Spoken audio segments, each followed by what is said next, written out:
Hello বন্ধুরা, আমি সীমা আর আমার চ্যানেল বাঙালি ভ্রমণে আপনাদের সকলকে স্বাগত জানাই। আজকের ব্লগ সিকিম ডায়েরি রইল আমার সকল ভ্রমণ পিপাসু বন্ধু ও পরিজনদের জন্য।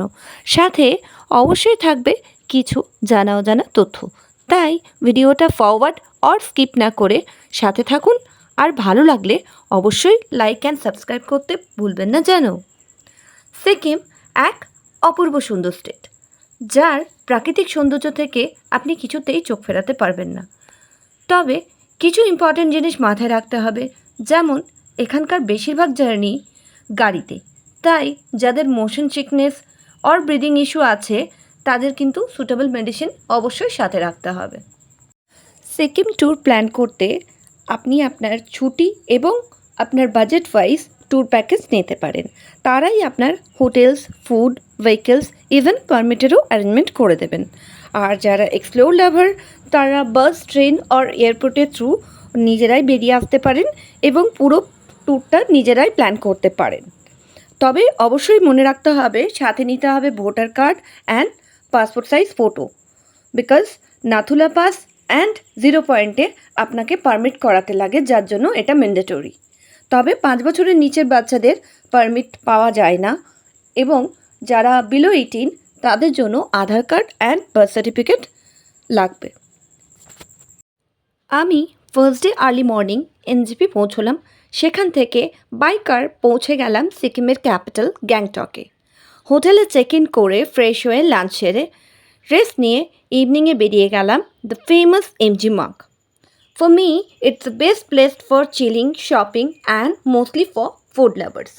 এত সুন্দর করে সাজানো এখানে একটা মার্কেট আপনারা পাবেন, সাথে প্রচুর কেনাকাটার অপশন এবং খুব সুন্দর সুন্দর খাবার। বিশেষ করে এখানে গেলে এখানকার আইসক্রিম, মোমোজ এগুলো কিন্তু মিস করবেন না। সেকেন্ড ডে আফটার ব্রেকফাস্ট আমরা উইথ গ্রুপ বেরোলাম ছাঙ্গু লেক, নিউ বাবা মন্দির, নাথুলা অ্যান্ড সাইট সিংয়ের উদ্দেশ্যে। সবার প্রথম আমরা গেলাম ছাঙ্গু লেকে।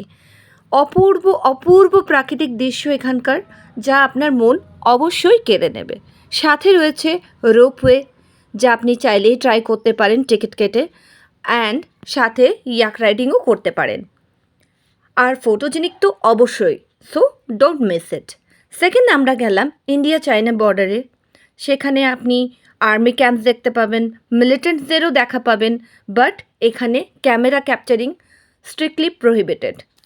সো কোনো রকম ভিডিওস বা ফটোস বর্ডারের প্লেসে করা যাবে না। থার্ড আমরা ওখান থেকে এলাম বাবা হরভজন সিংয়ের মন্দিরে, যা আমরা নিউ বাবা মন্দির নামে জানি।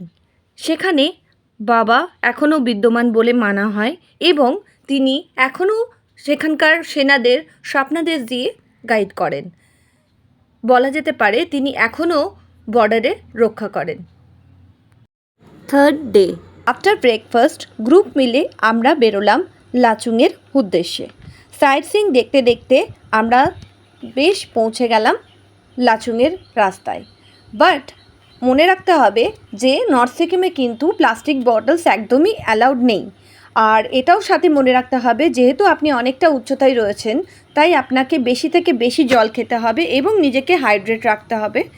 খালি পেটে থাকা একদমই চলবে না, কিছু না কিছু আপনাকে খেতে থাকতে হবে, তবে সেটা যেন রিচ অ্যান্ড স্পাইসি না হয়, বিকজ এখানের বেশিরভাগ রাস্তায় ভীষণ সংকীর্ণ। সাথে এখানে আপনি বেশ কিছু জায়গাতে জিগজ্যাগ রোডও পাবেন এবং এখানে এমন অনেক স্লিপারি রোডও আছে যা কিনা ওয়েদারের প্রবলেমের জন্য এখানে এই রোডগুলো প্রায় সময় বন্ধ থাকে। তো আপনি যদি খুব লাকি হন তাহলেই আপনি লাচুং বা লাচেনের দিকে রওনা দিতে পারবেন। যেমন আমাদের ক্ষেত্রে যেটা হলো সেটা হচ্ছে আমরা লাচুং তো কভার করলাম, বাট লাচেনটা আমরা করতে পারলাম না, বিকজ সেখানে ট্যুরিস্ট এই মুহূর্তে অ্যালাউ ছিল না। যাই হোক, এবারে আমরা যেটা করলাম সেটা হচ্ছে লাচুংয়ের হোটেলেই আমরা লাঞ্চ সেরে নিয়েছিলাম এবং আমরা লাচুং হোটেল পৌঁছতে পৌঁছতে আমাদের জার্নি ছিল অলমোস্ট 8.5 আওয়ার্সের। এরপরে আমরা লাচুং হোটেল পৌঁছে নিজেদের লাগেজ রেখে রেস্ট করে ডিনার সেরে আমরা সেদিন সেখানেই নাইট স্টে করলাম এবং আর্লি মর্নিং গ্রুপ মিলে বেরিয়ে পড়লাম 0 পয়েন্ট এবং ইয়াংথাম ভ্যালির উদ্দেশ্যে। সুন্দর সুন্দর সিনারি দেখতে দেখতে আমরা পৌঁছে গেলাম Yumthang valley. It's an amazing place. এখানকার প্রাকৃতিক সৌন্দর্য থেকে আপনি কিছুতেই নিজের চোখ ফেরাতে পারবেন না। এসব দৃশ্য আপনার মনে একদম ছবি এঁকে যাবে। ইয়ামথাম ভ্যালিতে কিছুক্ষণ সুন্দর সময় কাটানোর পর আমরা রওনা দিলাম জিরো পয়েন্টের দিকে। ইয়ামথাম ভ্যালি থেকে জিরো পয়েন্ট বেশ খানিকটা সময় লাগলো আমাদের, এবং জিরো পয়েন্ট যেতে যেতে রাস্তা আরও সংকীর্ণ হতে লাগলো, এবং এখানকার যে ভিউ এটা জাস্ট অ্যামেজিং। বিকজ এখানে আপনি পাহাড়ের হাতছানি দেখতে দেখতে যাবেন, সাথে চারিদিকে বরফ আর বরফ। যখন আমরা জিরো পয়েন্টে গিয়ে নামলাম, যেটাকে কিনা সিকিমের এন্ডিং পয়েন্টও বলা যায়, আমরা যখন সেখানে গিয়ে নামলাম চারিদিকে শুধুই বরফ আর তেমনি ঠান্ডা হাওয়া। তো বলে রাখা ভালো যে এখানে যাওয়ার আগে কিন্তু নাক মুখ ভালো করে কভার করে নেবেন, বিকজ এখানকার হাওয়া এতটাই পাতলা যা কিনা আপনার অসুবিধা হতে পারে। বিশেষ করে জিরো পয়েন্টের নিয়ে অনেক রিউমার্স আছে, বাট আমি বলবো সেরকম কোনো প্রবলেম হয় না। শুধু যাদের হার্টের ইস্যু রয়েছে অর ব্রিদিং ইস্যু আছে তাদের জন্য লিটল বিট ডিফিকাল্ট। তো তারা নিজেদের সেফটির জন্য অক্সিজেন ক্যান ক্যারি করতে পারেন, অর ইন জেনারেল পার্সনও নিজের সাথে কর্পূর ক্যারি করতে পারেন। যেহেতু ওটা অনেকটা উচ্চতায়, তাই জন্য এখানের অক্সিজেনের লেভেলটা কিছুটা কম। তাই নিজেকে হাইড্রেটেড রাখা, কভার রাখা এবং খালি পেটে না থাকা, এই কিছুগুলো রুলস আপনাকে অবশ্যই ফলো আপ করতে হবে। সৌন্দর্যের কথা যদি বলা হয় তাহলে জিরো পয়েন্টকে বলতে হয় ইন্ডিয়া সুইজারল্যান্ড। এখানে চারিদিকে শুধুই বরফ আর বরফ, আর গুড লাক থাকলে আপনি এখানে স্নোফলসও দেখতে পারেন, বাট যদিও আমরা সেটা পাইনি। কিছুটা সুন্দর সময় কাটিয়ে আমরা ফিরে এলাম লাচুং হোটেলে, এবং সেখানে লাঞ্চ সেরে আমরা আবার রওনা দিলাম গ্যাংটকের উদ্দেশ্যে। যে আফটার ব্রেকফাস্ট পার্সোনাল কার নিয়ে আমরা বেরোলাম গ্যাংটকের লোকাল সাইট সিইংয়ের উদ্দেশ্যে। প্রথমেই আমরা গেলাম গণেশ টক। এখানে গণেশজির দর্শন করার সাথে সাথে ট্রাই করলাম সিকিমের এথনিক ড্রেস, সাথে কিছু ফটোগ্রাফিসও করলাম। এরপর নেক্সট আমরা ওখান থেকে গেলাম তাশি ভিউয়ে। তাশি ভিউ কিছুটা সিঁড়ির ওপর উঠতে হয়, এবং ওখান থেকে খুব সুন্দরভাবে গ্যাংটকের ওভারঅল ভিউ দেখতে পাওয়া যায়, আর হনুমান টকও দেখতে পাওয়া যায়। সাথে এখানে বেশ কিছু শপিং কর্নারও রয়েছে, যেখানে খুব সুন্দর সুন্দর শোপিস অ্যান্ড আরও নানা রকমের জিনিস পাওয়া যায়। এরপর নেক্সট আমরা ওখান থেকে গেলাম আলপাইন স্যাংচুরিতে। আলপাইন স্যাংচুরির ওখানে আমরা খুব সুন্দর সুন্দর মাউন্টেন ভিউ দেখতে পাই, এবং ওখানে সাথে খুব সুন্দর সুন্দর বার্ডস আর আদার্স ওয়াইল্ড অ্যানিমালসেরও দেখা পাওয়া যায়। বাকি ওখানের পরে আমরা এলাম সিকিম জুওলজিক্যাল পার্কে। সেখানে বাই কার যাওয়ার পরেও আপনাকে বেশ কিছুটা ওয়াকিং করতে হবে, তাহলেই আপনি সেখানে পৌঁছতে পারবেন। নেক্সট আমরা গেলাম ঘোস্ট হাউস, বাট সেখানে ক্যামেরা অ্যালাউ ছিল না, দ্যাটস ওয়াই মোমেন্ট ক্যাপচার করা পসিবল হয়নি, but it's too horrible. Okay, then next আমরা এলাম রোপওয়েতে। রোপওয়েতে আমরা ওভারঅল গ্যাংটকের খুব সুন্দর সুন্দর ভিউ দেখতে পেলাম, আর এটা খুবই সুন্দর ছিল। তাই আমার রেকমেন্ড অবশ্যই থাকবে যে এটা ডেফিনেটলি মিস করবেন না। সাইট সিনে আস্তে আস্তে আমরা প্রচুর ওয়াটারফলস পাই। সব কিছুর নাম বলতে গেলে হয়তো ভিডিও আরও লেন্দিয়ার হয়ে যাবে, বাট আমরা যে বাকথাং ওয়াটারফল দেখলাম সেখানে কিন্তু জিপ লাইনও অ্যাভেলেবেল ছিল, তো আপনি চাইলে এটাকেও ট্রাই করতে পারেন। পর এলাম প্ল্যান্টস কনজারভেটরিতে। এখানে প্রচুর সুন্দর সুন্দর ফুলের আপনি দেখা পাবেন। সাথে গুড থিং কি আপনি এখান থেকে চাইলে কিছুগুলো বাড়ির জন্য নিয়ে আসতে পারেন, বিকজ সেগুলো ফর সেল থাকে। এরপরে ওখানের পর আমরা গেলাম গঞ্জাং মনেস্ট্রি। এখানের অপূর্ব শান্তি আপনার মনকে ডেফিনেটলি ছুঁয়ে যাবে। বুদ্ধদেবের দর্শনের সাথে সাথে এখানকার শান্তি আপনার মনকেও শান্ত করে তুলবে। সাথে এখান থেকেও খুব সুন্দর ভিউ আপনারা দেখতে পাবেন। এরপর মোটামুটি সব সাইট সিন কভার করার পরে আমরা আবার গ্যাংটকের হোটেলে ফিরে এলাম, এবং ইভিনিংটা রেখে দিলাম এনজি মার্গে চিলিং করার জন্য।